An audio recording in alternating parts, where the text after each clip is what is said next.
Hello. Welcome to our third and final installment of our webinar series. Tonight's feature is on the built environment. We'll be delving into the concept of built environment and barrier-free workplace and living spaces. We will talk about how to create accessible workspaces and community spaces for deaf and deafblind individuals. My name is Wyatt Scott. This is my sign name. I'm the project director for CAD-ASC, and I'm the host and facilitator for this evening's webinar. I'd like to introduce our four panelists for the evening.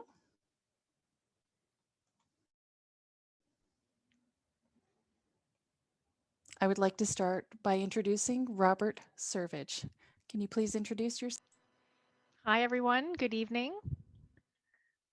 This is my sign name. I'm very excited and honored to be welcomed to join this panel of individuals this evening. Did you want me to give a short bio on myself, Wyatt? Did you want me to give a short explanation of my background? Okay, sure. I'd be happy to. Go ahead. So I grew up in Eastern Ontario in a town called Belleville. I attended the Belleville School of the Deaf. After graduation, I attended Gallaudet University. I have a BA and also a master's, specializing in deaf studies. Deaf studies was an opportunity for me to really delve into and do some research on how deaf individuals navigate the space around them, whether it be through movement and design. So that is the basis of my studies, and I took that portion of it and researching on how deaf individuals navigate their space, how that can be applied to design. So I was able to design some spaces in Gallaudet and some offices. I am now teaching. Now I am back living in Canada, and I am teaching at Carleton University. And again, thank you very much for inviting me to join this panel for a very important discussion. Thank you.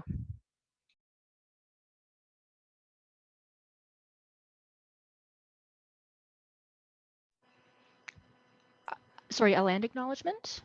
Okay, Wyatt, go ahead. I would like to take this opportunity to acknowledge the land that we are inhabiting, the land of the unceded territory of the Algonquins. And I'm sorry, over to you. Our second panelist is Lenore Vlug. If you can please introduce yourself.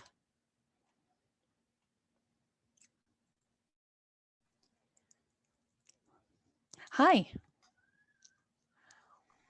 Thank you for inviting me to participate in this evening's webinar. A little about myself. I consider myself a senior elder in the deaf community. I'm living in New Westminster, British Columbia, close to Vancouver. I was born and raised in the United States, in California. I lost my hearing at the age of 10, and I learned ASL at the age of 18 when I attended Gallaudet. When I graduated, I married a Canadian and laid down roots here. I've encountered a number of experiences over the years.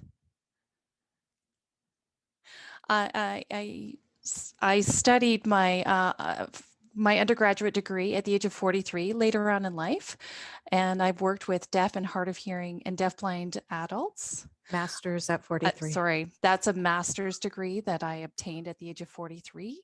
I have worked in a number of capacities at the college level and in a volunteer position.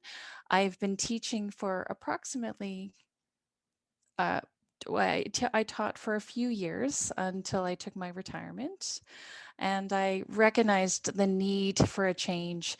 In the teaching environment, I found myself on my feet day in and day out, and unfortunately that took its toll on my knees. And that led to a necessary change, and that's where I am now. I'm able to walk short distances in and around my home community. And I'm very interested in how deaf and deafblind individuals face those challenges when they become elderly or develop illnesses or acquire injuries, and how they can continue to cope in different spaces. So, and I'm honored to be here. I would also like to acknowledge the land where I'm living in New Westminster, the Indigenous community of the Guaguat, the Quaguat community. Thank you. Great, thank you so much. I'd like to introduce our third panelist, Rylan Delaney. Could you please turn your camera on? Hello. Hi. My name is Rylan. I would also like to acknowledge the Greater Toronto Area land of the Mississaugas of the New Credit. A little brief description of myself. I work at the Deaf Culture Centre in the capacity of marketing and retail. I support the deaf arts and sign language within the Deaf Culture Centre.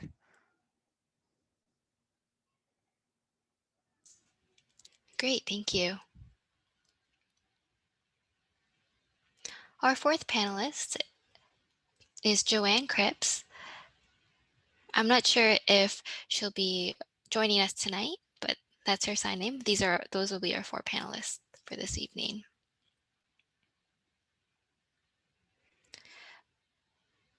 So tonight I'll be just posing a few questions, altogether 6 questions, and we can have an open discussion on built environment for deaf and deafblind individuals.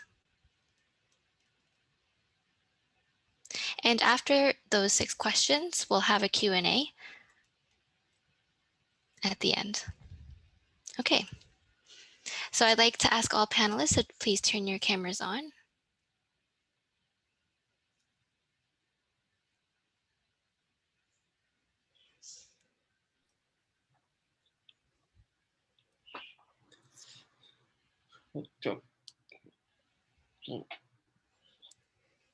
Okay, sure. I'd like to start with the first question. What does built environment mean to you and your community?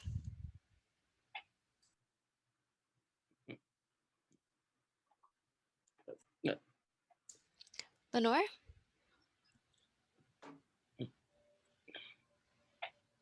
Okay, I'm not the expert on this subject. However, based on my involvement with disability groups and conversations about issues presented, common things discussed and that are acknowledged are the physical setup, powered doors, elevators, ramps, lifts, and windows. However, for us deaf individuals, and I'm sure Robert will get quite in depth on this subject, but we need to ensure that it's visible, it's safe, that there are private spaces made available as well.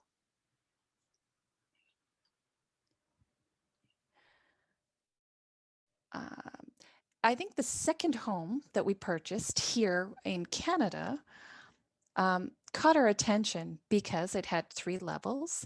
It was an open concept. It had good visibility up and down the stairs. The kitchen was an open concept. It enabled us to have conversations with individuals in other rooms while we were in the kitchen cooking. But as we became older, the stairs became problematic, and the laundry was in the basement. The kitchen was on the second floor, the living room was on the second floor, and the bedrooms were on the third floor. the house was no longer accessible for us, even though we considered it to be quite conducive to a deaf space, and the visibility was there and the visual lines were there. When we're considering built environment, what is inside the environment? What are the types of furniture being used? The windows and the equipment? What type of alarm system is it equipped with? What are the things in that space that enables you to feel comfortable and space? That's how I would define built environment. Great, Robert. thank you. Robert? Yes, Lenore, your comments were fantastic. And just a couple more things that do come to mind. When it comes to deaf space, it's also important to sort of take a step back and considering the built environment and what does that mean. Now, I think basically what that really means, sorry, just wanted to shut some notifications off here, is we need to consider civilization. So if we think of the word civilization, what does that mean? It means that there was something that was developed, something that has been that has grown, that has started and has flourished. When we think of the word civilization, it's also a process. It also encounters change, environment, adaptations. Does it meet our needs? So in the basic concept of civilization, if we're living in the north, are we able to have our needs met while we were there? Can we use the resources that are available? Are there resources available? How do we take those resources and build something from that environment? We also need to think about organization as well too. As humans, we have needs. If we are out in the wind, we need shelter, we need warmth, we need food, just our basic simple needs of what we need from the resources in the environment. And having all of those things allows us to build a civilization based on that. Now, there are three components. The availability of resources, our ability to make things, and how we can structure all three of those things to make a civilization or an environment as per se. Yes, that's quite interesting. Rylan? And as was previously mentioned, I'm not an expert in this subject matter, but in my experiences working at the Deaf Culture Center, what is valuable to a space is to have that open concept, the sight lines, the ability to see each other, no visual obstructions in the space. And when we're displaying art, for example, creating a gallery for artist works, it's important that it's legible, it's available in all 4 languages, English, French, LSQ, and ASL, and that it's an immersive environment to enable individuals to build capacity for strong community building, which is quite significant of value in the deaf arts community. And that's what we hold near and dear at the Deaf Culture Center. Yes, definitely.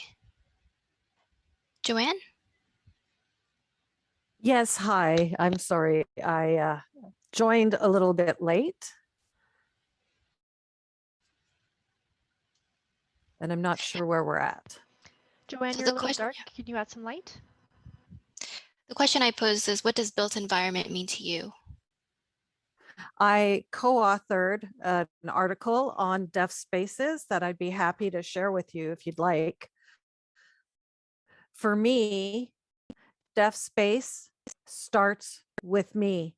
It doesn't begin with anybody else, but it begins with myself. What I'm able to see. Everything is visually accessible to me as a deaf individual. And so I've noticed that things are missing in, for example, mainstream education that don't meet the needs of a deaf child being educated. Barriers are in place, and that has been a huge gap. I co-authored an article saying it's about me and deaf rights. But it's not about deaf rights. It's a right access is a right, and it has to begin with me and the space surrounding me, what my needs are, having things visually accessible, being able to sign in an open environment. That's a good point. So now I'll ask the second question. In your experience, what have you seen? Can you share a few examples of any barriers that you faced in different environments?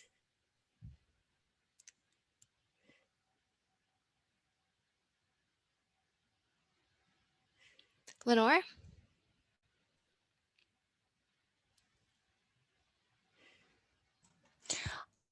I can think of a few examples.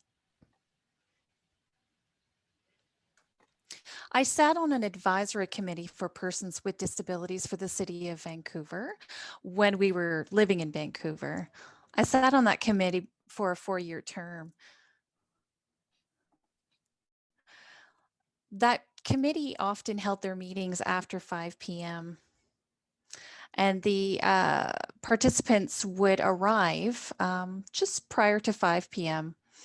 in the front of the building, and they were met with about 4 or 5 steps. Unfortunately, the building is locked at 5 p.m.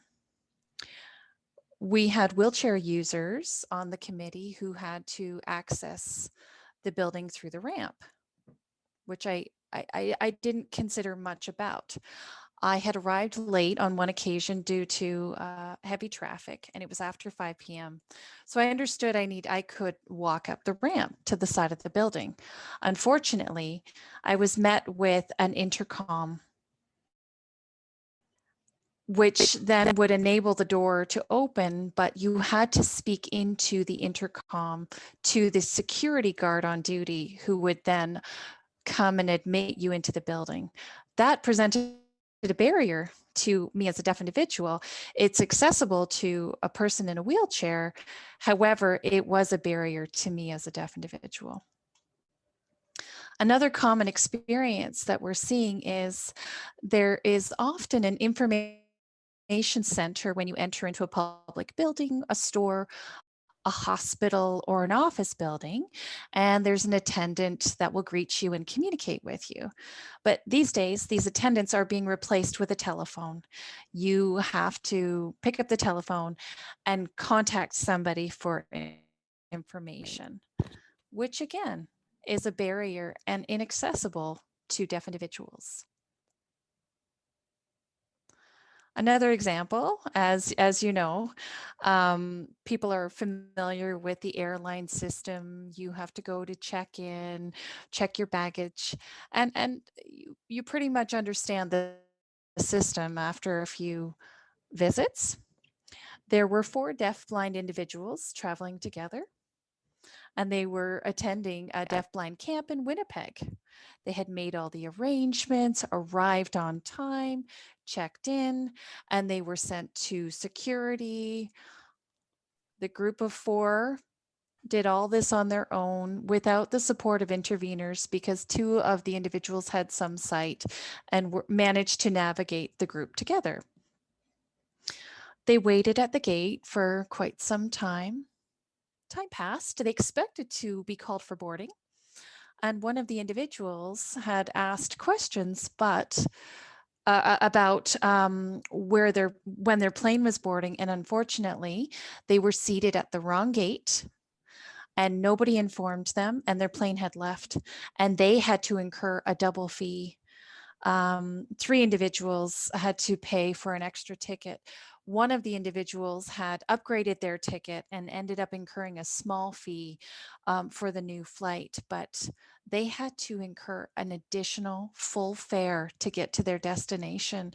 And as a deafblind group, it should have been the responsibility of the airport staff to support these individuals, to ensure that they were at the right gate at the right time. But those are just a few examples. Definitely. Rylan?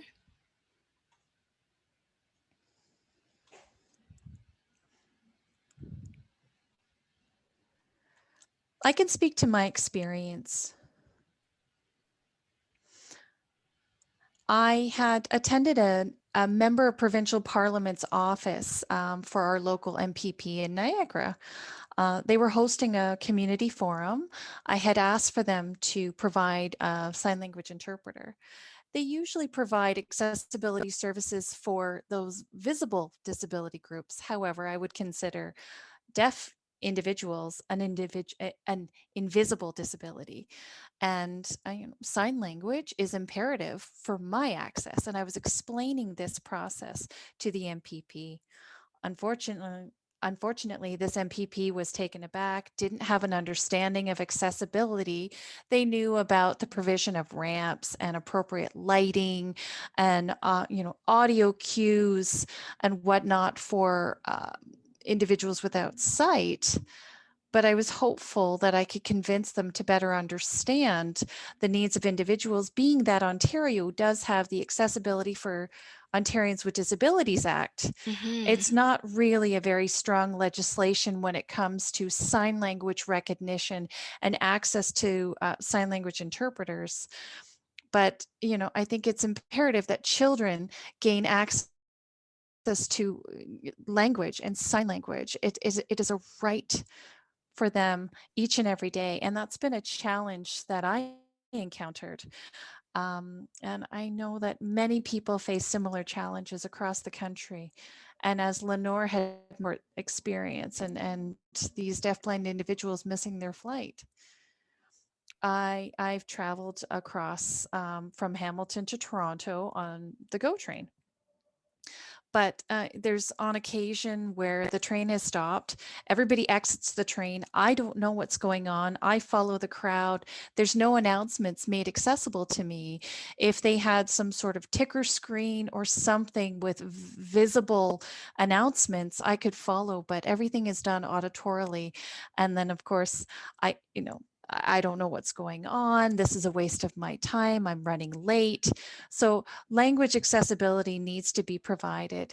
Since the pandemic, we have seen improvements. We're seeing the provision of sign language interpreters on the TV and on those crucial announcements. Yes, I do agree.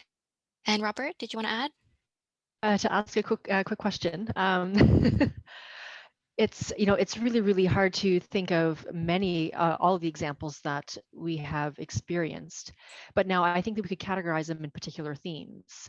So one theme could be navigation. How are we making our way and finding our way? Where are we going and how are we getting there? The second one would be some sort of exchange when we are dealing with individuals. When we go into a restaurant, we order some food, or we go into a store. The third aspect being inclusion, which can be very complicated because that requires many actions. Can we be included to play games? Can we be included in a music band? Can we be included in a whole host of events?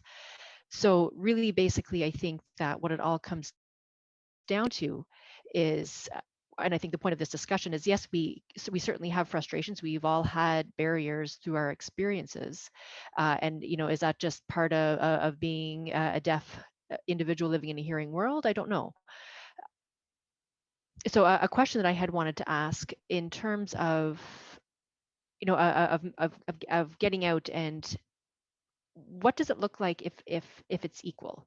If I'm in my home and I've experienced a barrier, then as a deaf individual, I will have to navigate that barrier, similar to a hearing individual. If there's something that's broken, then I maybe need to do some research to see how I can combat this as a deaf blind individual. I might need to be a little more creative, but I can renovate my house. I can take down walls. I can make my house more accessible to me.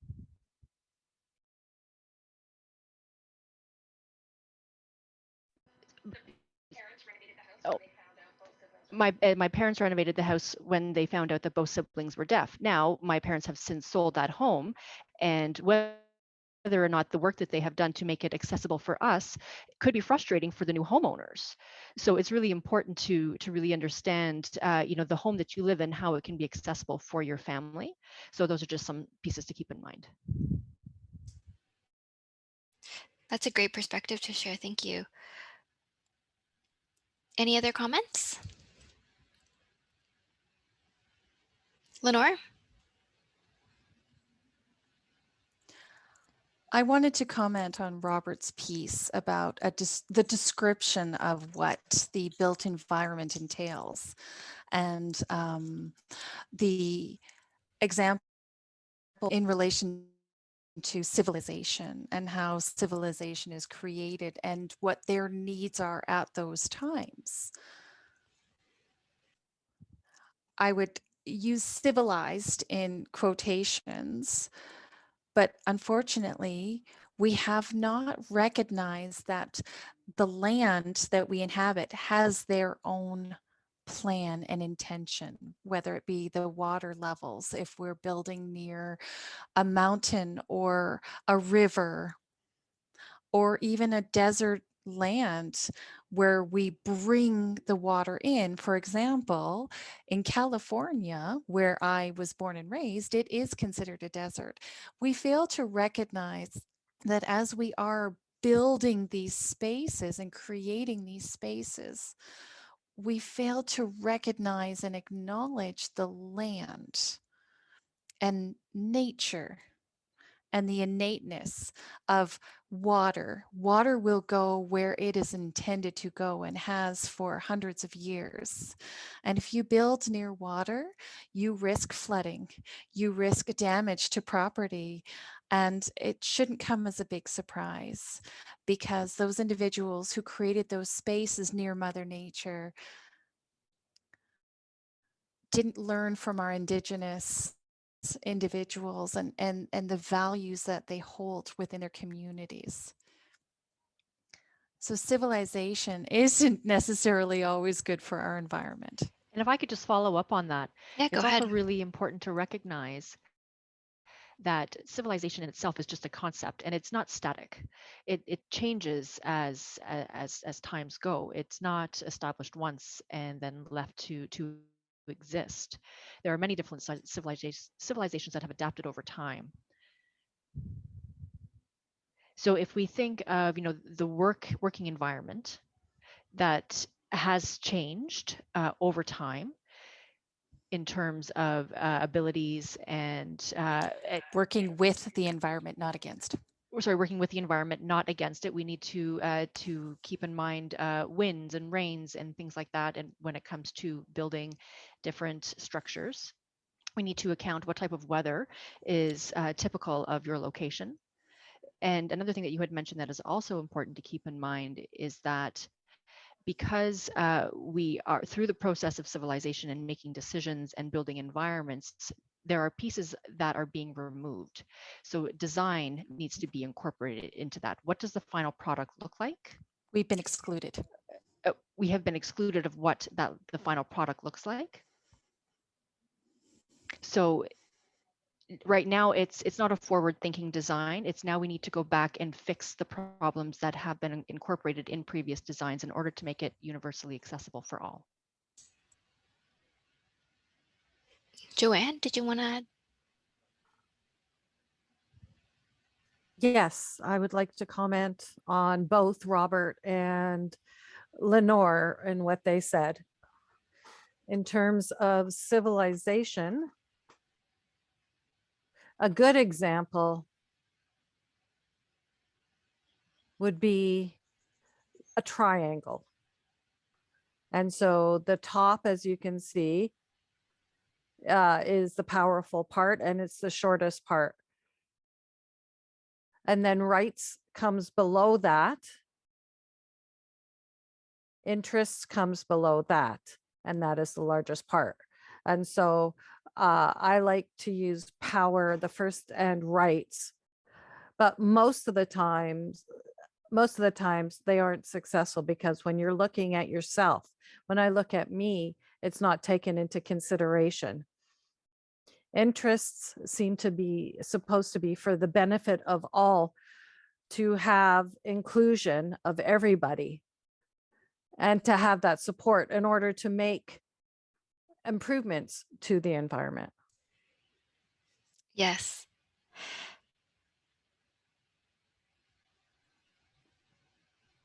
And on to the next question.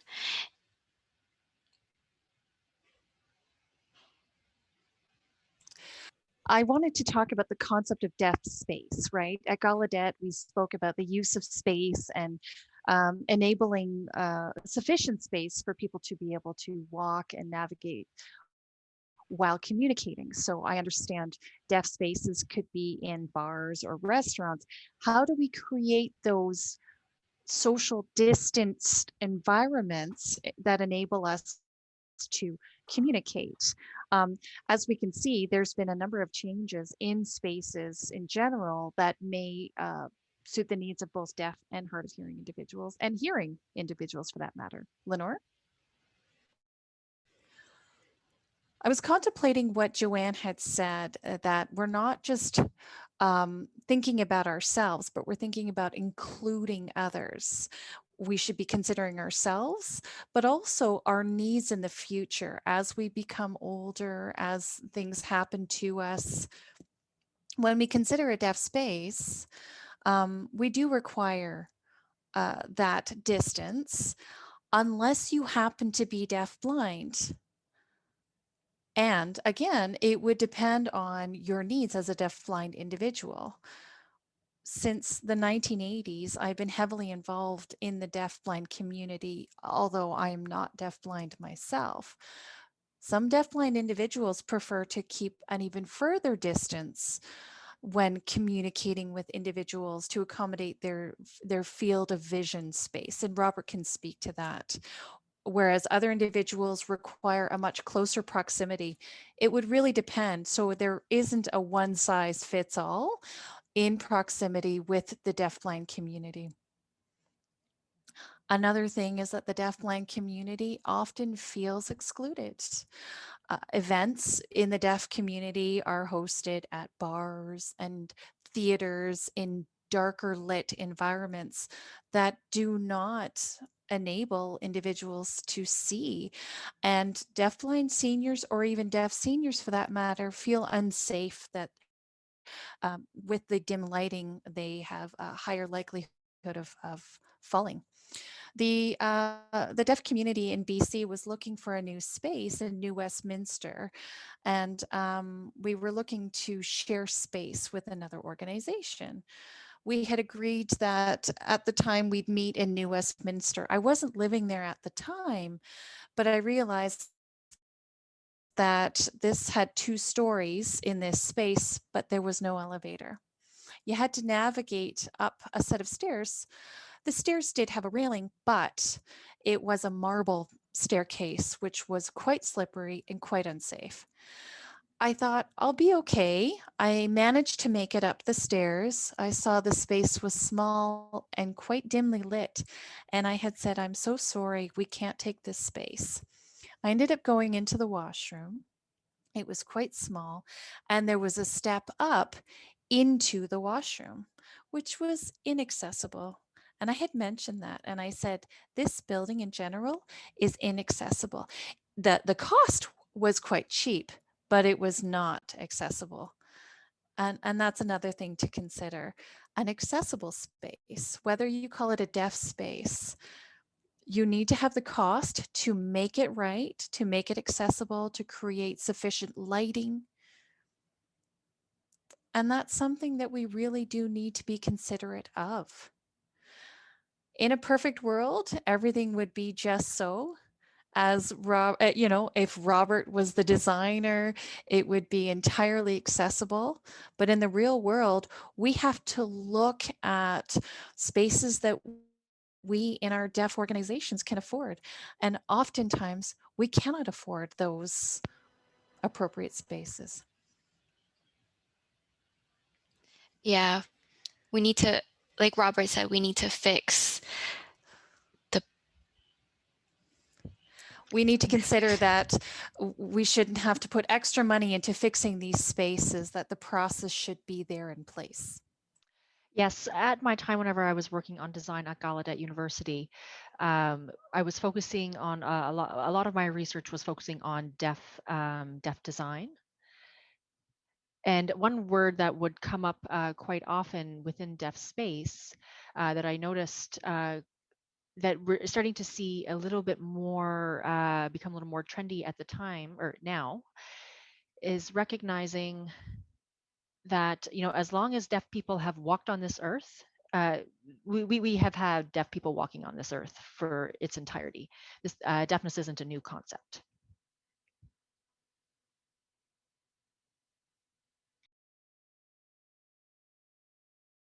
And there has always been movement on this earth. So when discussing movement, and whether we talk about culturally deaf individuals as opposed to someone with a hearing loss, which I mostly focus on culturally deaf individuals, you know, I now, just to be clear, I am not the inventor of the concept of deaf space. And it's important to recognize that a popular term that we're starting to see come out now in policy is universal design. And that seems to have lended itself to many discussions on what it means to be accessible. Now, universal design means something that it fits anybody and everybody that walks into that space. And I don't think that that is feasibly possible. In all honesty, I don't know how we can do that. We all have different bodies, we all have different abilities, we all have different needs. So to go in with the logic, if we're going to create one space that's perfect for everyone, is going to be impossible. So having the opportunity to go back and reevaluate the space, whether it be the aesthetic or, you know, with the purpose of it, how is the space adapting to my body? Is the light too bright? Is it hurting my eyes? That doesn't make it pretty. Maybe the light is beautiful to someone else, but it's not making it pretty to me. So philosophically, how are we making design beautiful for various individuals? What colors are pleasing? Are the colors that are in the space accessible for everyone? Is it a cultural intrusion? Is it making the space inaccessible for me? No, I'm a Canadian, and I go into the States. There are different cultures, there are different needs, there are different individuals. So, and everyone is independent within that space. So how do we make a space independent for everyone, including all cultures? It can't be done. We can have, you know, we can have a space that is healthy, and we can have some intersectional spaces. We can have some colors that are generally aesthetically pleasing, but we can't have one environment fit everyone. So that was something that I had learned in my time. Again, I was born and grew up as a deafblind individual. That's part of my identity. The deafblind, you know, the deafblind community has different needs throughout how has different needs on how we navigate space. So one design can't fit every individual, regardless of their ability or disability. So going back to analyze what the basic needs are for the environment is important. And Rylan? Yes. 1 second. Yeah, there you go. A bit of background as well. I did my studies in information design, and what was impactful for me during my university studies is everything is hearing based, and I had to share my perspective as a deaf individual. There was one course called Inclusive Design, and they had spoken about an excellent model example of an airport in Europe where they considered it to be barrier free. It was an international airport. There were minimal signs in English, but a lot of the navigational signs, whether it led you to the gate or to the baggage carousels, was color coded, was easy to navigate, even if you didn't use the native language. And it was visual, but there was a large emphasis on audio cues in that environment. And, you know, you may consider universal design. It is not conducive to all individuals. It is often primarily for individuals who can hear or people who are able-bodied. So I saw one particular question in the Q&A already asking about organizations and working with organizations in creating accessible plans for those with invisible disabilities and how those need to be addressed better. How can we work with hearing agencies and organizations to convince them to work with us? Right? Some will provide interpreters, some will not. The world isn't perfect. It's something that we have to help people better understand, because our world is completely different than their world. I grew up attending a mainstream school.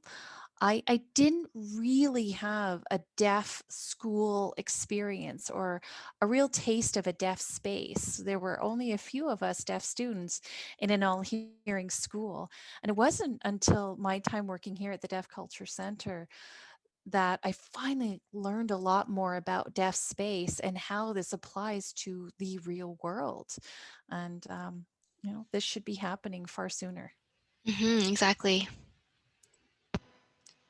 That was a great comment, Rylan. Lenore, did you want to comment?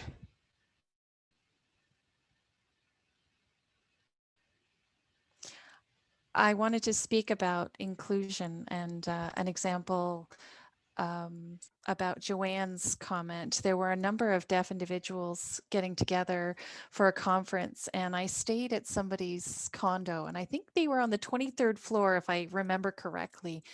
I think that's right. And my fears at the time were going up high in an elevator, and what would happen if there was a fire in the building and we had to take the stairs down. 2 years later, we bought an apartment on the 18th floor, second from the top. But it was interesting because of the environmental fears we have, right? Because I can't hear. Um, uh, a lot of the people who live in the building have lived here for a number of years, or sometimes there's high turnover, and you're not able to establish the communication, right? I think there's only 3 other tenants in this building that we can communicate effectively with, and that's through text messaging. So I really just wanted to mention that we cannot forget that visit that we had actually with Joanne that one time. Mm-hmm. And I also want to speak to the process. Inclusion doesn't always mean being at the table, but it also means being asked to be included and, being asked for your feedback and your input, and that being accepted. Because inclusion in name only doesn't hold the weight. Maybe it's deaf space, maybe it's the actual environment. But if you're not listening to the individuals who are utilizing the space, then it's not considered a deaf space. It's the illusion of a deaf space. Say, there's a prestigious building run by an agency, and they've got this brand new innovative space, state of the art, and the gold standard provided by the Rick Hansen Foundation. You're, say, met with the staff at the front, and it's hearing staff who can sign, but when they're together, they're only speaking in English and they're not signing, even though a deaf person is there. Would that be considered a deaf space? No. There are the attitudinal barriers that are underlining. And I know that people bring differing perspectives about accessibility standards and what that may mean. And, when you considering the size and the measurement and the weight of something in a space. And I'm sure that Robert would agree with me that there's a level of tokenism when you're really not considering actual inclusion and having deaf people at the table. I taught for 25 years at the local community college in the Deaf and Hard of Hearing program. And I remember one fall I arrived at the campus and I saw the red fire alarm that we had had for many, many years was no longer there. The strobe light fire alarm. I had inquired about it, and when I looked up, they had installed these white strobe lights above the doors. Every classroom was equipped with it, and every office space was equipped. Well, one day I was teaching a class, and all of a sudden, the department head, who can hear, came running into the class and said, there's a fire, or sorry, there's a lockdown, shelter in place, because there was an individual in and around the campus with a gun. And I said, how did you know that? And they said, there's a speaker system, a PA system, and they were able to hear it. However, none of us deaf faculty in the 4 classrooms had access to that. So we stayed in place, terrified, waited the 20 minutes, or it felt like forever, until they came and said, everything is fine, the coast is clear, and no more communication after that.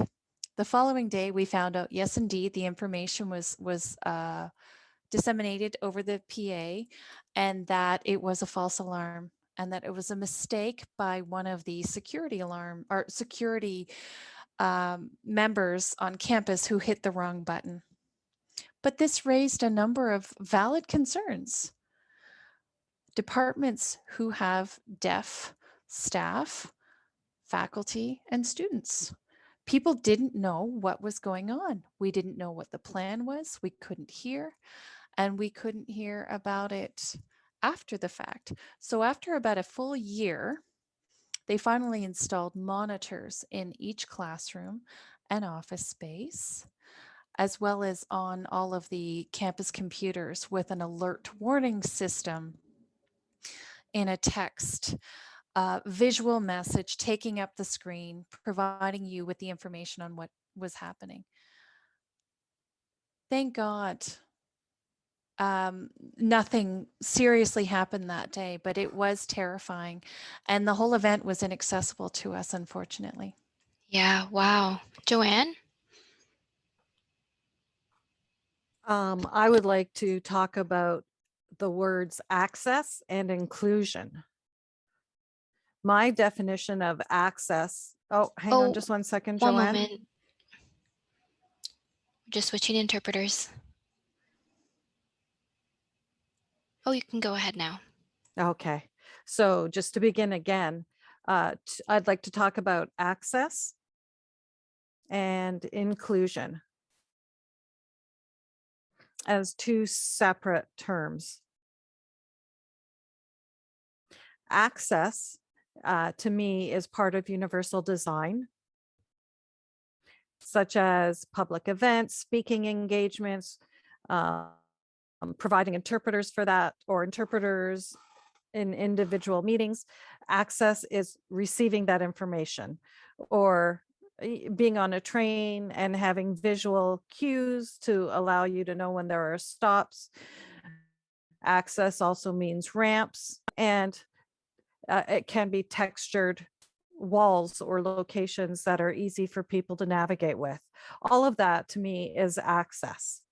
Now, inclusion is all about me. It's my ability to visually see things, or if I'm a hearing person, to be able to hear everything. If I depend on my eyesight, visual cues, I'm able to sign and see everybody. That is inclusion. Me being part of whatever is happening is inclusion. But providing interpreters to me is not inclusion. To me, that's access, and they're different. That's my definition, and that's part of the article that I'm able to share with you if you'd like. Yeah, that'd be an interesting read. Robert? Yes, if I could add on to Joanne's comments, let me just get myself centered here. Sorry, my Zoom keeps asking me to join join auditorily. Anyway, story of our lives, right guys?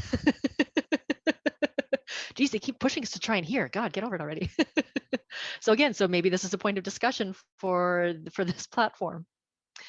But when it comes to inclusion and access, that adds me to think that maybe we should also continue to think about the process as well.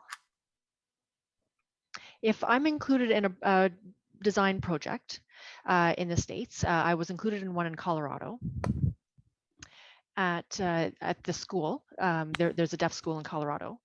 It's the Rocky Mountain Deaf School. It's just a day school. So they wanted to do some updates to a couple of the classrooms. They received $1 million grant to do these upgrades, and they wanted to have community input on how to make this building much more accessible. I was invited to go and work in this project. I was invited, so I flew in. I stayed for 3 months.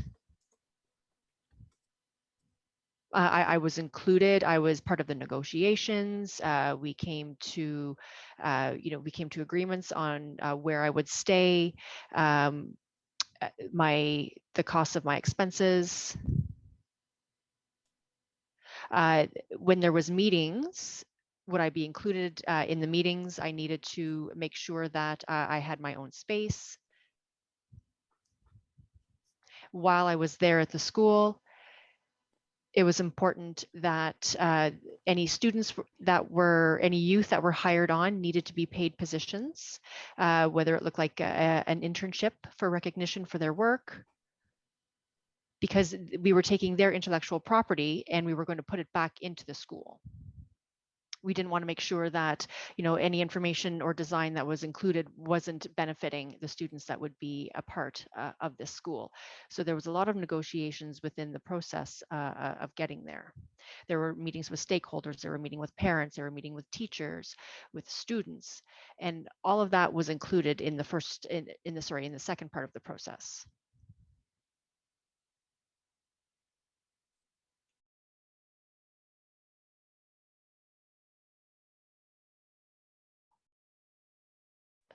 Sorry, the interpreter missed that part. But we need to be very aware of the experience of the deaf individuals and the committee that were involved in this project. We wanted to make sure that as we were walking through the school, that everyone's experiences were included, that they were not dismissed. We wanted to make sure that that within the school, there were many deaf individuals, as well as the teachers and the principals. We wanted to make sure that it was completely accessible for everyone. And promises weren't being broken. And that promises that were being offered and suggested were not being broken to these students.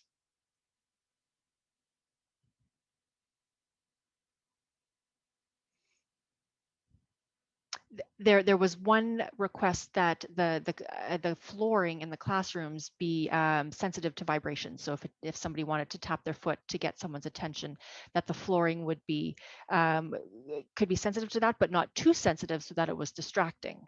We needed to make sure that there was enough deaf space so visually people could pick up visual cues, but we also wanted to make sure that it wasn't too intrusive. So within that grant, it wasn't a yearly grant. It was a one-time that we would use for maintenance and any updates or any retrofits that needed to happen. At the time, it was decided that a geothermal heating unit would be put onto the location because in Colorado it is a colder environment. They also and also that the cost of air conditioning was not included in the cost of that. So there was a one-time fee. There was a one-time fee for that installation. But through the process of installing the geothermal, we needed to make sure that it wasn't it was structured well on the ground so that it wouldn't cause any more vibrations. We needed to make sure that it was leveled properly. We needed to have subcontractors come in order to make sure that the sizing and the measurement was suitable.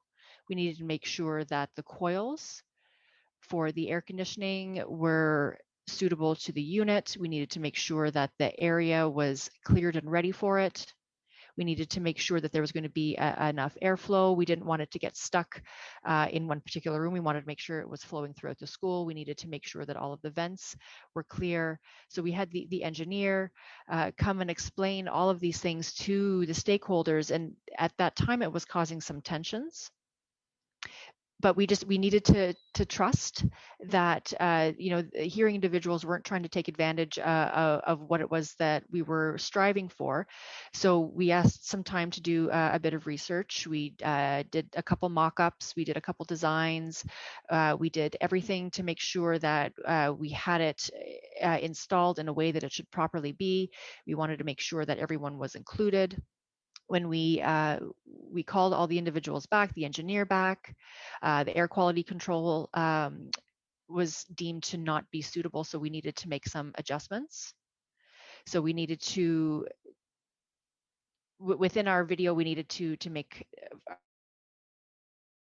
for everyone. We needed to make sure that everyone was understanding. We needed to make sure that the information was clear. There was a discussion, and then there was a vote, and it was decided that we would remove that unit. And though it was sad, we knew it was important, but we did feel that throughout the process, everyone's voice was included. There were knowledgeable decisions that were made. Everyone felt informed. It didn't feel like our decisions were being taken advantage of, and we just had to blindly trust the individuals and the contractors that were going to be helping with the design of the space. Everyone's feedback was included within the process, and I think that's that was a really good example of what inclusion can and should look like. You're right. Yeah, and it's really important what Robert had mentioned about the school design. I actually wanted to ask Rylan and Joanne about the Deaf Culture Center. What's the consultation process for a deaf design, for designing deaf spaces? What does that look like? Could you expand on that? Oh, I wasn't there for the time, so I can actually point to Joanne to speak to that. Sure, that was back in 2002.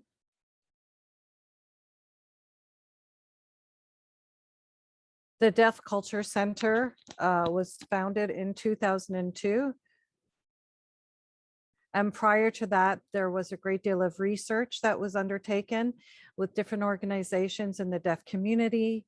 They were consulted.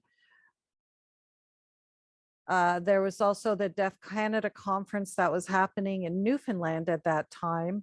So if I recall, there were 4 leaders from different organizations in every province, as well as members from CCSD. So I think there were 22 people there, and that's when we spent the day designing the Deaf Culture Center, what it is we wanted to include, and we called it charrettes. Robert probably is very familiar with this term, measurement. The interpreter's not sure if she's pronouncing it right.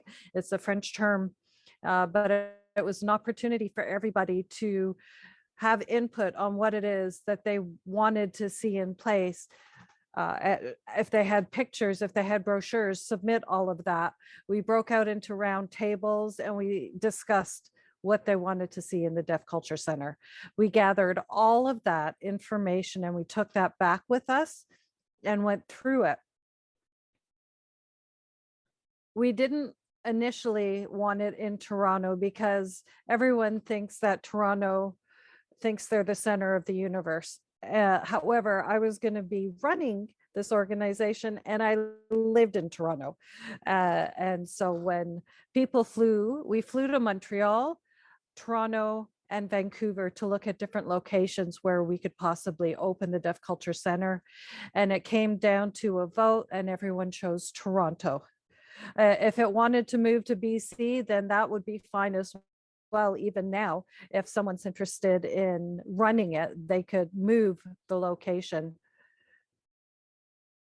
And it was like living through the arts is what it was called. We had a lot of workshops. We had an advisory committee. I believe there were 50 or more people, stakeholders involved in this committee, and fundraising committee. We ended up raising $1.5 million through fundraising efforts. There's a world-renowned design company who developed the logo.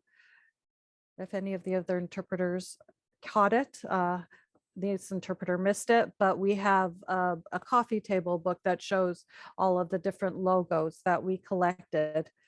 And we wanted it to be owned by us. We wanted to own the theater. We wanted to own the building.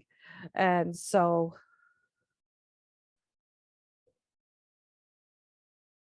we wanted to make sure that it was going to be an international Deaf Culture Center. It was going to be the first of its kind. And we didn't want it to be something that was temporary. We wanted it to be a permanent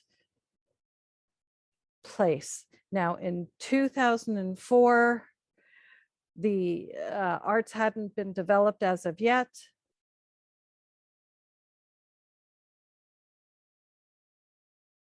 We ended up contacting this company, and we chose to build in the distillery district.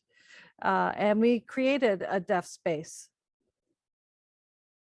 There was a large team that came in. We had architects, again, that were world renowned, who were part of this team to develop the space for us, and they were on our project.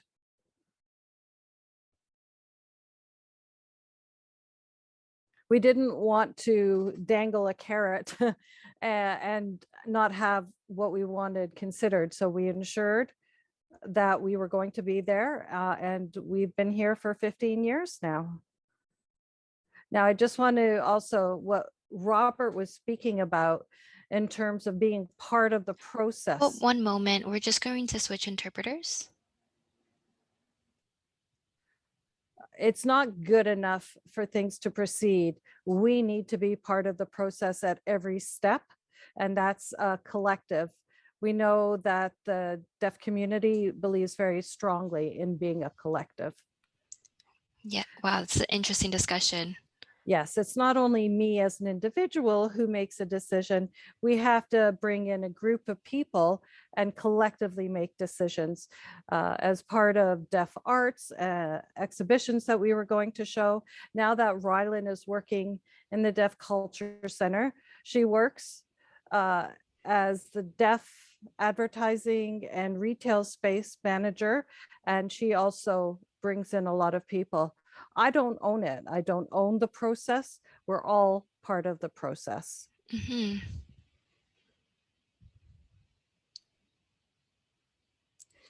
Great. Okay, I'll move on to the next question. One moment.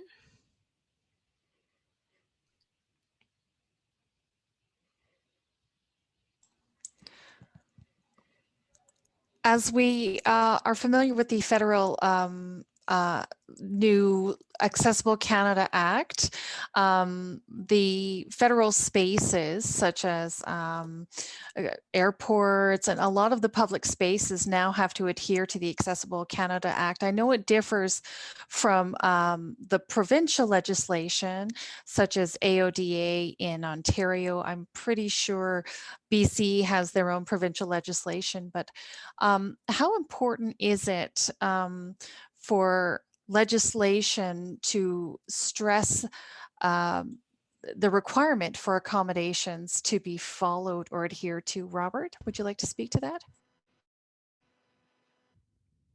Yes, thank you very much.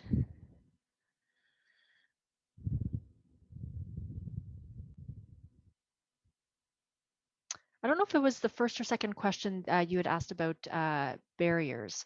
And one thing important to consider is, you know, when we're in our home and where we live our lives with our family, there are really, really great, there are building codes at a federal level. They don't necessarily focus on public spaces of where we are and where we live and where we reside. They don't necessarily focus on infrastructure. Canada is so vast that infrastructure varies from town to city to place. Infrastructure itself feeds into our discussion, especially when it comes to deaf space, and in such a broad sense. We all have things that we wish we had more support for in terms of on changes and where we live and reside in particular areas, where we grow up, the experiences that we have, how we can access a bus if there are any available. How do we go about living independently? 10% of my life, I would need to get a drive into school or doctor's offices because there was no public transit. So pushing a vision towards that, I think it is really important on how we can have a barrier-free public space.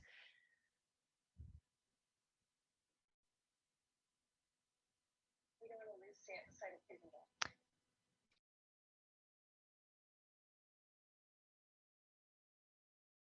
And I think we're focusing too much on public. We don't want to lose sight of who we are, and I think we're focusing a lot on public space. Robert, I agree with your points. I wonder if CAD, perhaps in conjunction with CCSD or with sports, maybe we can create an ad hoc committee and together develop a position paper. We could begin with Robert mentioning his home and as a child growing up, children growing up in a mainstream environment, and then also talk about, we have rights for adults, but currently there is no rights for deaf children, and language deprivation is occurring too much. So when we talk about access, perhaps I did write a letter of support to CCSD, but we might look at establishing an ad hoc or collective team of people who can put something together. And we have to be able to explain it to them, as well as explain what universal design is to the general public. But I think those are two important steps that we can take. Mm-hmm.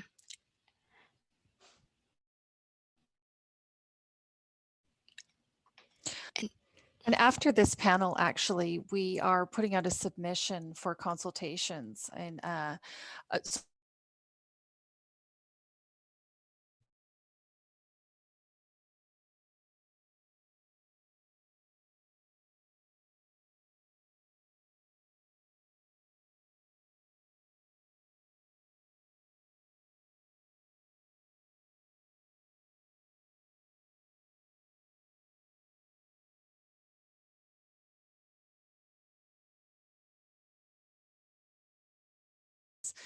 we don't live with an interpreter 24/7. We use sign language to communicate. So again, this applies to what Joanne mentioned, in that the rights of deaf children, the right to language. Right. I understand, yes, the right to access public spaces, but we're losing sight of our deaf children. As soon as they're born, the hearing tests are conducted, and essentially they are deprived of their right to sign language. And we need to provide more focus on this area, because our deaf children are our future. And their access to language is the key. Yes, I definitely agree with that. Lenore? Yes, to follow up with Ryland's comment, and focusing on the home. And again, Robert's comments regarding the family home. When it comes to our choices, deaf people will typically marry other deaf individuals or will hopefully find a partner who's willing to learn the language in order to communicate effectively with them. But when you have children, you don't have a choice in the matter. So you have your home environment, and some individuals don't necessarily have exposure every day to the language if they're not in a residential program, if they're in a mainstream program. When COVID hit, a lot of the schools were shuttered and the children had to stay home with their families and the parents had to help out. If the parents couldn't communicate with their children in sign language, how would they support their children with their online learning? How were they able to help them, help support them in their learnings when they didn't have that social outlet? A lot of our deaf and hard of hearing children were very frustrated. Some children are placed in classes with other children who have other special needs, and children on the autism spectrum and with additional special needs were affected greatly during this pandemic. So we need to plan better and come up with some better solutions to these issues. We do have technology at our fingerprints or at our fingertips. However, not all individuals are able to use it. A number of deaf seniors, especially those living in our community, deaf seniors as well as deafblind seniors. Some I can think of who have recently moved into a seniors home very far from where they used to live, far from their deaf senior community. And, community members would have to go into the home, the nursing home, the seniors facility in order to communicate with them because none of the staff or residents could communicate with them. There were individuals that didn't understand why we had to wear masks when we were going in.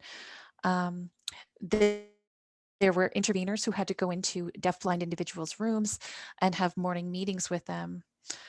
But if the individual wanted to leave their room, they had to wear a mask, and they refused to wear the mask. So essentially, she was left in her room for who knows how many months. Your home should be a safe space for you. People have found themselves in places where they can't communicate with everyone, with anyone. Right? The environment is good and the room is comfortable, and she was provided with everything she needed, but she didn't have access to communication. And that can cause a lot of cognitive decline in our seniors.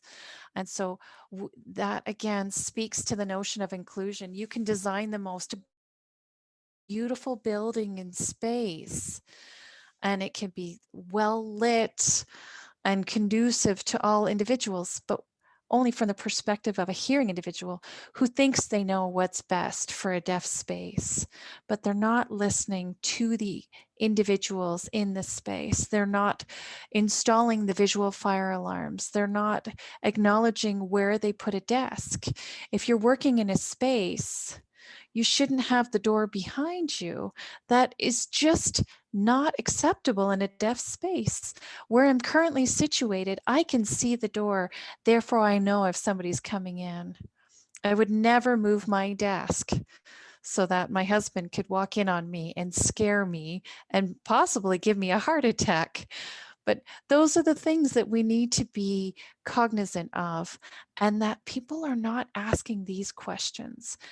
I need to feel safe in my space, in my environment, and where I live. I need to feel comfortable.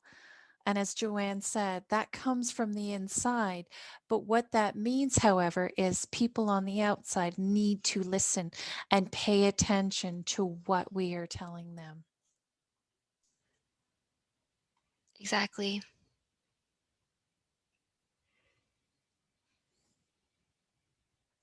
provinces need to be more aware of people in their daily life, and legislation often overlooks the needs of the actual individuals, and that gets pushed down to the provincial level. And it's up to us to share what our needs are. And that's right. And they won't know unless we tell them. We'll shortly be starting the Q&A. But before we start the Q&A, does anyone have any last comments?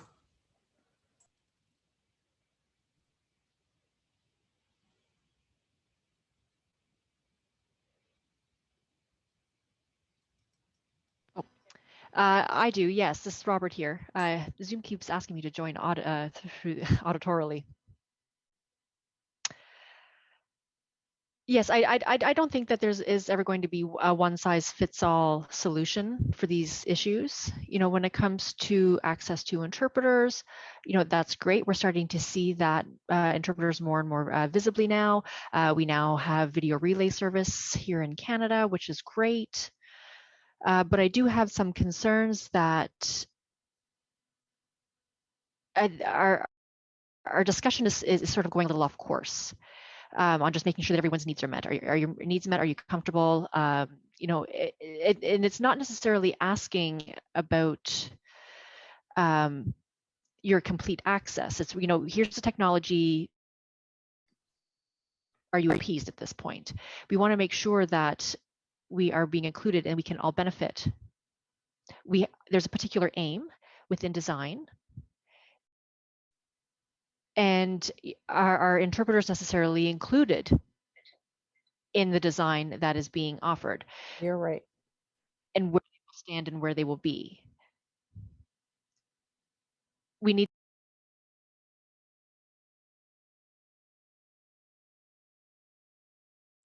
that there's a lot of focus on the needs of the interpreter, and the interpreter is what access is, but some spaces can be created without the need of an interpreter.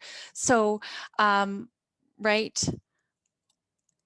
I know we're talking, I can talk about simple terms, you know, about, say, for example, the notion of getting ice cream. I don't necessarily need ice cream, but I want the ability to create something new. So if I encounter somebody who doesn't know ASL, let's try to communicate using gestures. Let's try to be creative in our ability to communicate. We can't close the door and just think, I only want to surround myself with culturally aware individuals who share the same language. You know, we live in a broader society.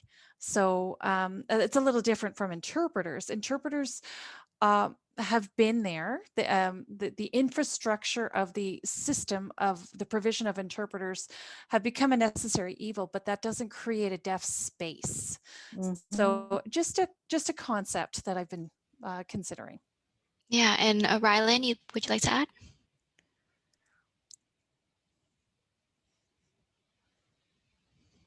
Yes, when we speak about a close-knit community, I've worked at the Deaf Culture Center for the last 5 years, and I've learned a lot about a closed model versus an open model.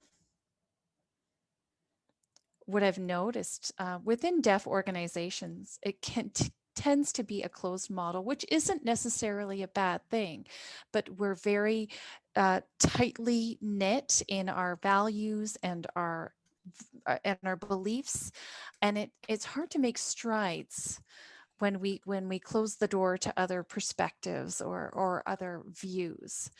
And you know, we're lacking in social enterprise, which comes from the partnership of opening doors, opening up the notion of a more inclusive model where we bring in hearing organizations and companies that can learn from us, and in turn we can learn from them in working together.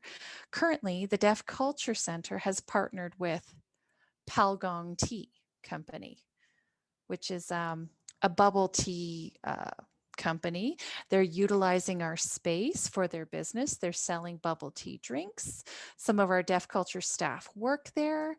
And, you know, we've encouraged the tea company to to hire deaf individuals to create opportunities for employment. So it really has essentially become a win-win situation. Closed models are beneficial, but the notion of an open model and more partnership with varying perspectives can be highly beneficial. There are frustrations innately and lack of understanding, but there will be people out there willing to work with you for the betterment and success of both parties. So you have to be patient and you have to sift through and find the right individuals. But you know, an open model is important. So keep those doors open, avenues out there to work with others.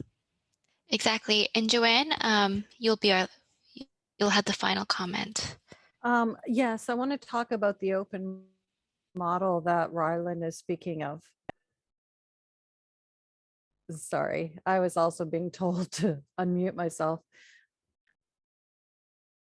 The open model is important because I'm still maintaining my identity and my values. Again, it's important to maintain my values. That's still there. I'm working with others. I don't have to alter myself in order to work with other hearing people. My culture, my values are still intact, and we can still work together in a supportive environment. Our culture and our language is able to grow, and we learn from each other. It doesn't mean that I have to give up. You don't have to in an open model. We see some of their staff learning sign language. We're learning some of their language, and it's just a partnership. Okay, thank you for this great discussion. And now we're going to open it up to the audience for Q&A. Does anybody have any questions?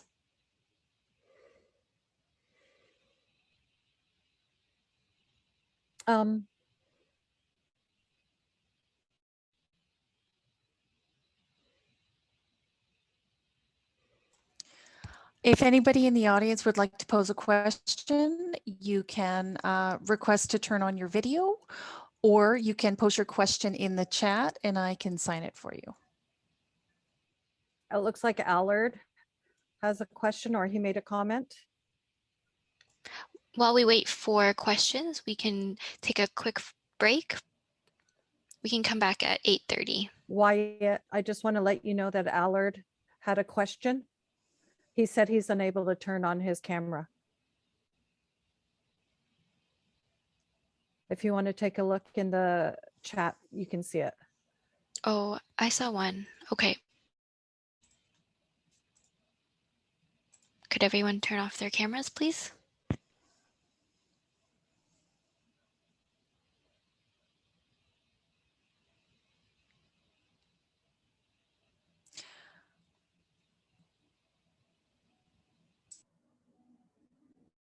My friend was watching on her laptop and her view was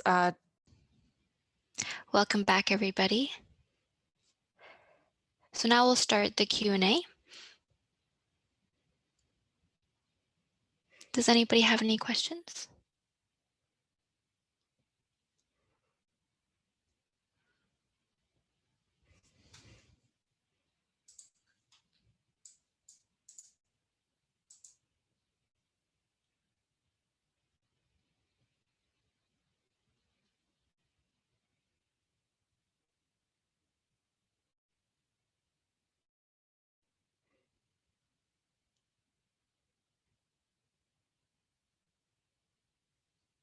We did have one question, but Rylan had already answered that question. And the question was, organizations are putting together accessibility plans. However, invisible disabilities still need to be addressed better. What would the panelists like to see as far as addressing communication barriers? And that was the question that was posed to the panelists.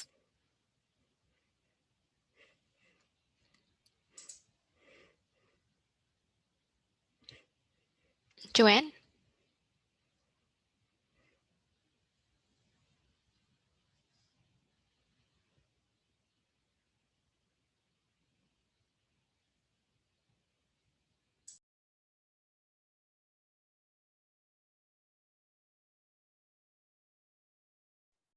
I think we need to open with a strong message. Instead of starting and identifying all the problems, people still aren't going to understand what it means to be deaf or deafblind. So if we started with a preamble and maybe have a story, such as Robert mentioning when he was 11, how his parents renovated the home for him and his brother. Just explain why that is so powerful. And I think by telling a couple of very strong stories, we're going to be able to make our point, as opposed to only going into the negative. And then from there, we can identify what it is we need to meet our needs. I don't know. I think that's one option. And then we'll go to Lenore and then Robert.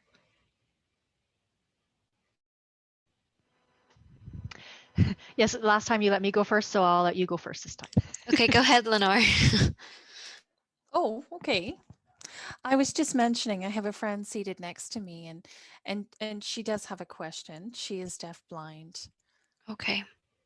But in response to that, some things as deaf individuals that we don't necessarily think about is when we're younger and we're able-bodied and we have sufficient energy, we don't think about what things will be like in the future when we start aging, our eyesight declines, our physical abilities deteriorate. We can't walk like we used to. We can't navigate stairs like we used to.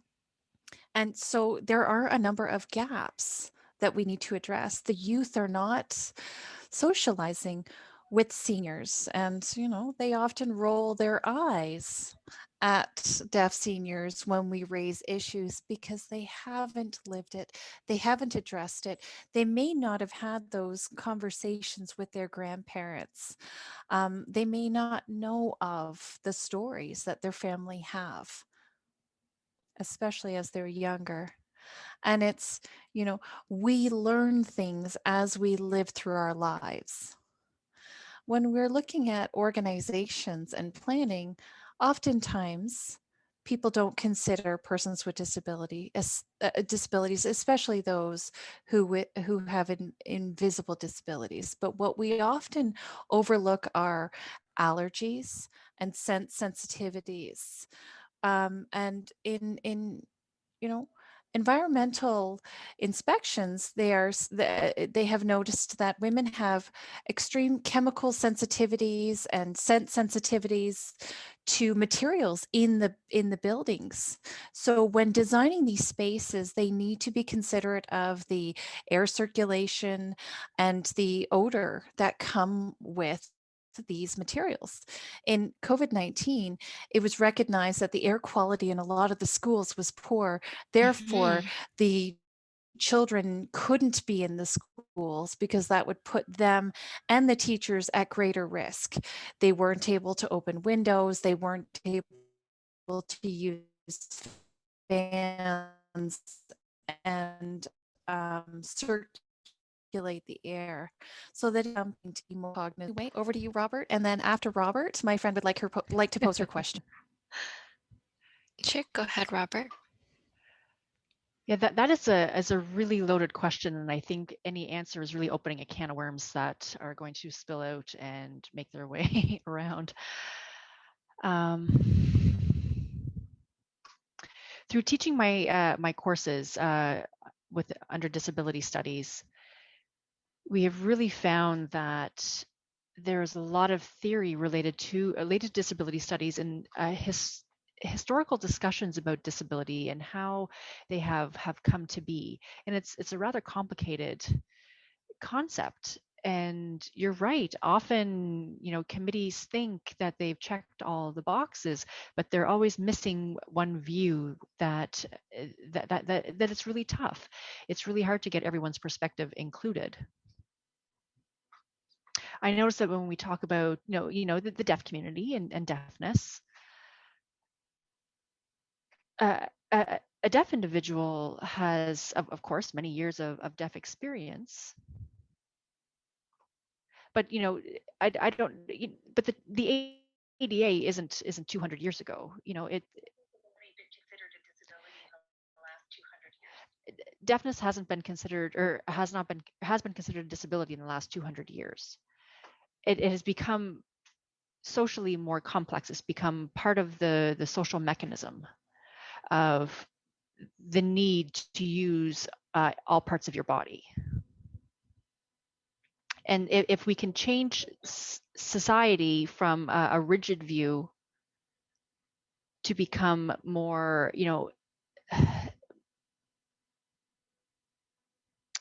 a little more holistic on what it means to be participatory within society, that I think can lead to different outcomes and different things that can be done. When institutions were established, it was there where the idea of deafness was really formed of what could and couldn't be done. And that has been passed down through generation, and that is a very big issue within the disability community. It's institutions have decided what types of services we need and how we need to take care of ourselves, and various aspects of physically of how we make our way through society. And when we go back to looking at the family unit, there are personal relationships that are within the home. You live there, you reside there. Usually any barriers are removed to exist peacefully in your home. And if those types of things could be brought out into everyday society to make it more inclusive, that would mean we could participate more. As a deafblind individual, I went to a deaf school. I was able to learn deaf culture with being included into that environment. There are other ways that I can read sign language. There's tactile interpretation as well too. That there's a lot of learning that goes into being a deaf individual. And I understand that one solution can't resolve all of the issues that we do experience. Great. Yes, I agree with that as well. I'm just checking if there are any more questions from the audience. Seems like there are no more questions. Oh, Lenore, yeah, you can go ahead. Your friend can go ahead and ask their question. I actually have no idea what she'll be asking, but I'd like her to introduce herself, Terry Holt.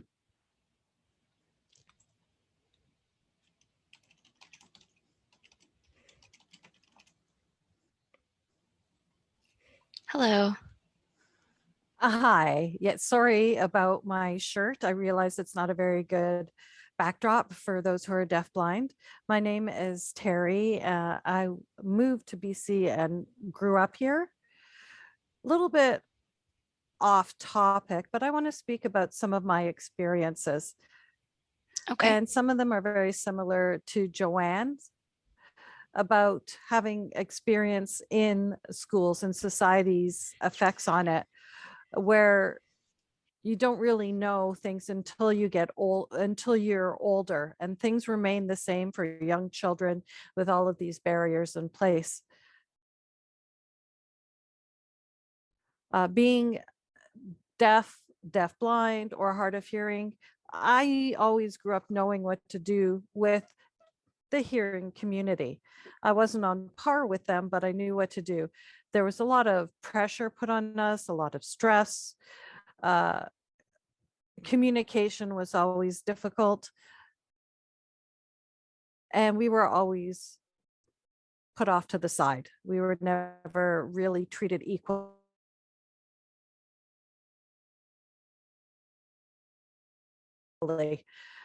And I always thought, what was wrong? Being involved in an ad hoc committee with other deafblind individuals, I'm trying to teach deaf people and it's not easy. But what I'm trying to say is, just checking on the name, it's Robert. Yes. So what Robert was saying, how do you handle everything?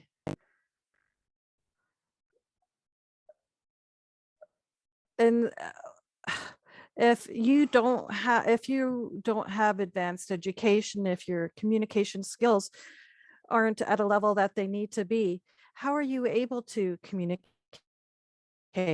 How are you able to interact with others? Because your needs are not going to be taken into consideration. And not everyone is educated in the same fashion or has the same experience. There's concerns living in a high-rise building if there's a fire alarm and having to evacuate, or tactile communication, but having to social distance. I find it very stressful and very difficult. So I guess my question goes to Robert, and that is, how do you handle it? It's really good to hear from you, and you're very inspiring. So thank you. Oh, Thank you. wow. I'll wait to make sure that I'm spotlit before I go ahead.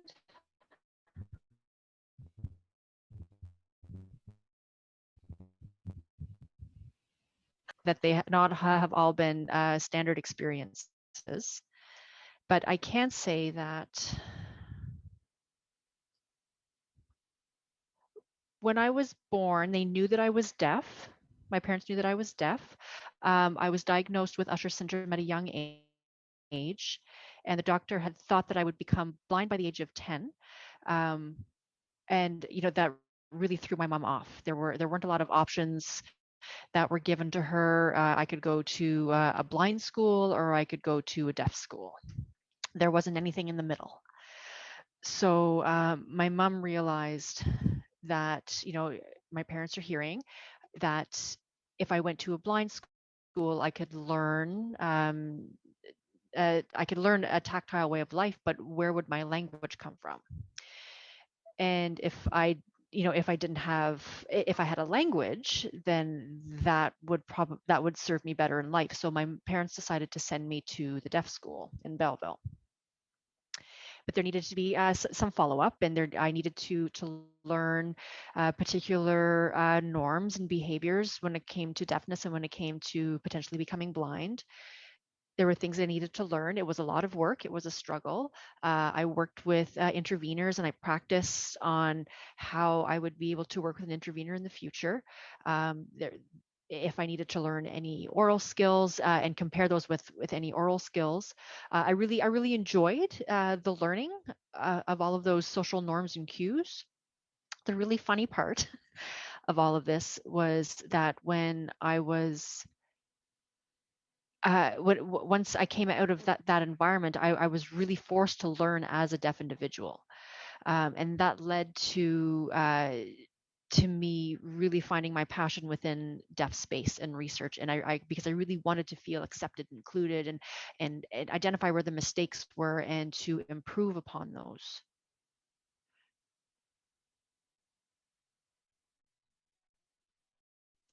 And figure out solutions on how we can apply that to general society. As access to communication through interveners, and if we're speaking to the deaf community or the deaf blind community, there are some overlapping parallels in essence, but there is still quite a bit of difference. He has really great community, and they aren't all necessarily conducive to the deaf blind community.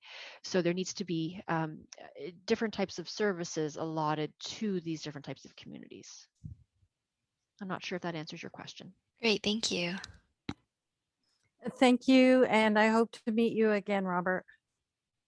Yes, I hope so too. Great.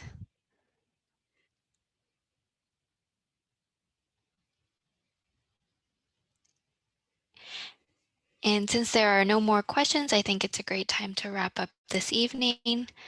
Does anybody have any final comments that they want to share?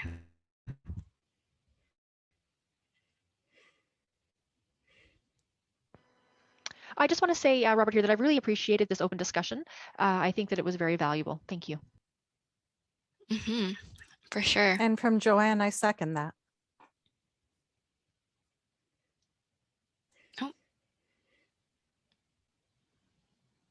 Okay, just before we close,